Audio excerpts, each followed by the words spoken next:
একটা মেয়ে যখন বাবার বাড়িতে বড় হয় তখন কিন্তু সে এক গ্লাস পানি ঢেলেও খায় না, অথচ সে যখন বউ হয়ে অন্যের ঘরে যায় তখন কিন্তু সংসারের সকল কাজ সে করে, আর তারপরেও তাকে নানান ধরনের কথা শোনা লাগে। এটাই হয়ে আসছে। তো হ্যালো এভরিওয়ান, আসসালামু আলাইকুম।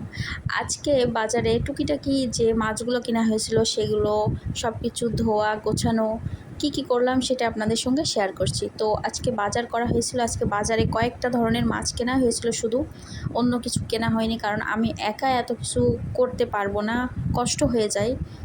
আর মাছ কেনা হয়েছিল এখানে হচ্ছে কাতল মাছ, কাতলা আর কি। আর এই মাছটা কিন্তু বেশ ভালো লাগে, আর আমার কাছে বড় মাছগুলো একটু বেশিই ভালো লাগে। রুই মাছটা পছন্দ, কিন্তু আজকে কেনা হয়েছিল এটা কি বলে, মৃগেল মাছ। এটাও রুই মাছের মতোই, খেতে ভালো লাগে। আর আর কেনা হয়েছিল হচ্ছে কিছু, দেখা যাচ্ছে চচ্চড়ি করার জন্য কিছু কিছু মাছ লাগে, সেই মাছগুলো কেনা হয়েছিল। এখানে বাটা মাছ কেনা হয়েছিল একটু বড় ধরনের। আর বলেছিলাম অনেক দিন তেলাপিয়া মাছ খাওয়া হয় না, তো একটু তেলাপিয়া মাছ কিনতে। তেলাপিয়া কিন্তু কিছু কিছু চচ্চড়ি কিংবা সবজির মধ্যে রান্না করলে বেশ ভালোই লাগে। যাই হোক, মোটামুটি 4 ধরনের মাছ কেনা হয়েছে এখানে। মাছগুলোকে ধুতে হবে সুন্দর মতো। আর আজকে মাছ ধোয়ার জন্য হৃদয় আমাকে একটু সাহায্য করেছে, কারণ একা একা এত সব কিছু ধোয়া, তারপরে সুন্দর মতো ধুয়ে এটাকে ফ্রোজন করা আমার কষ্ট হয়ে যাবে, এর জন্য ও একটু হেল্প করেছে। যাই হোক, টুকটাক করে সবগুলো মাছ সুন্দর মতো ধোয়া হয়েছে এখানে।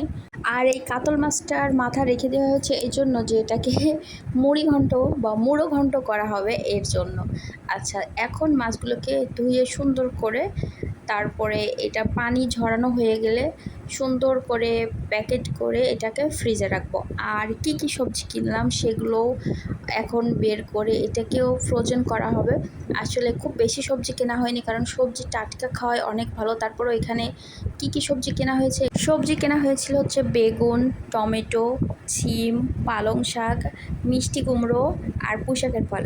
আসলে শীতকালীন সবজিগুলো আমার অনেক অনেক পছন্দ, খুবই ভালো লাগে। সবজি খাওয়া কিন্তু স্বাস্থ্যের জন্য অনেক অনেক ভালো।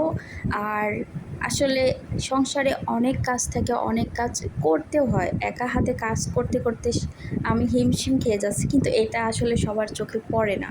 যাই হোক, আজকের ভিডিওটা এই পর্যন্তই। আবারও নেক্সট ভিডিও দেব, সবাই পাশে থাকবেন। আল্লাহ হাফিজ।